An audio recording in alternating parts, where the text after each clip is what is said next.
I've done what the city's asking me to do, and I've been compliant. The big story from Detroit this week was a hardscrabble family got fined $11,000 by the city for having a bunch of crap in their yard. Then the city came and took the crap out of their yard and sent them the bill. They took everything except the garbage. Well, the city came in here and said, what, it's a health risk, so they came right away. They said it was a harborage of garbage, which it wasn't. This is garbage. Well, if the city came in here at the taxpayers' expense and cleaned it all out, why'd they leave that? Because they just wanted our stuff. So there's the landlord got fined $11,000, and then the city came in here and hauled everything away, except that. Right. Hey, Mary, you forgot this.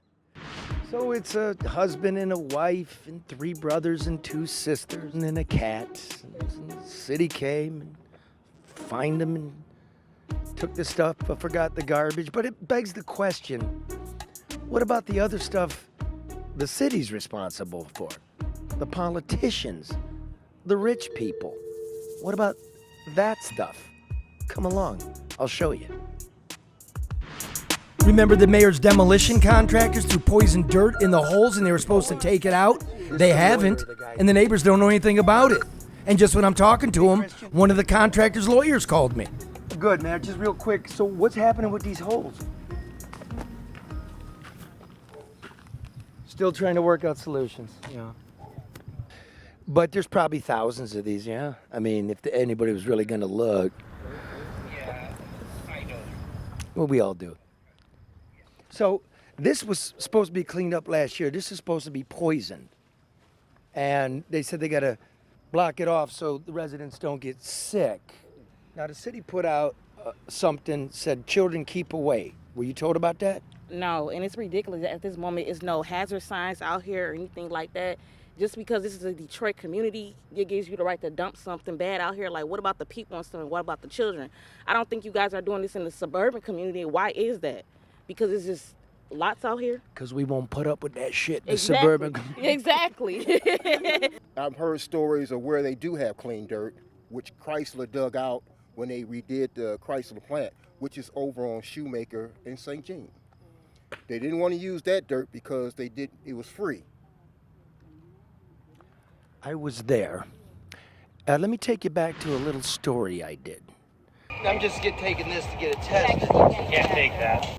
I got out of the car and I started shoveling some into a cup, and then the security came and told me to put the dirt down.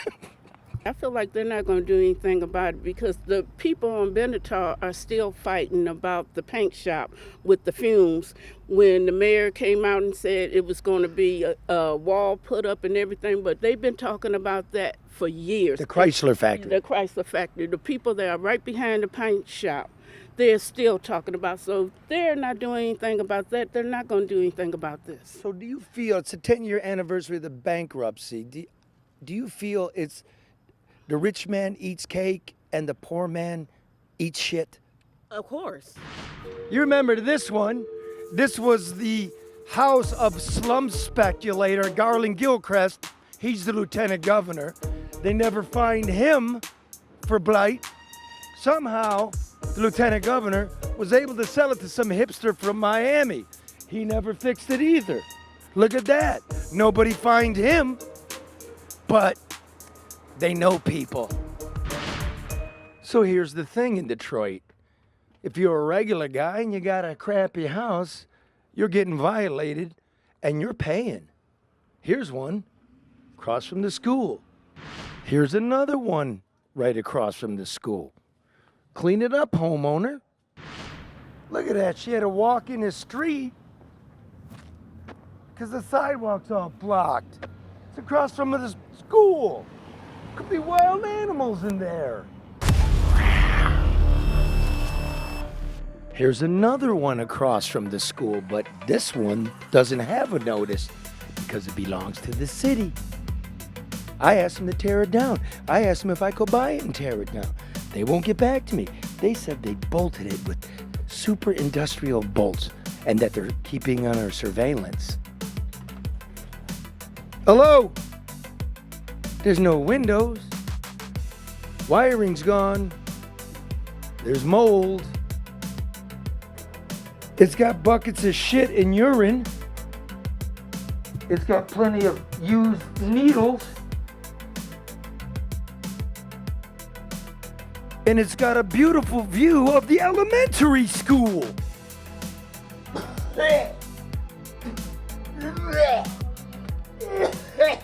This is ridiculous. All you down at City Hall said, we secured it. You're bullshit. This is what kids get. This is what regular people get. So what have we learned today?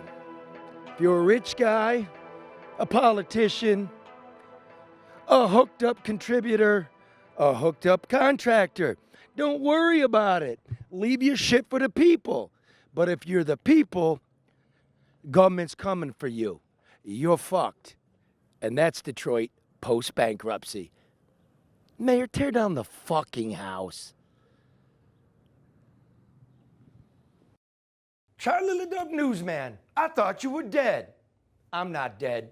I'm doing the news, the real news, right here, the No BS News Hour. You can find us on YouTube, you can find us on Facebook, Odyssey, or download it wherever you get your podcasts. Power the people.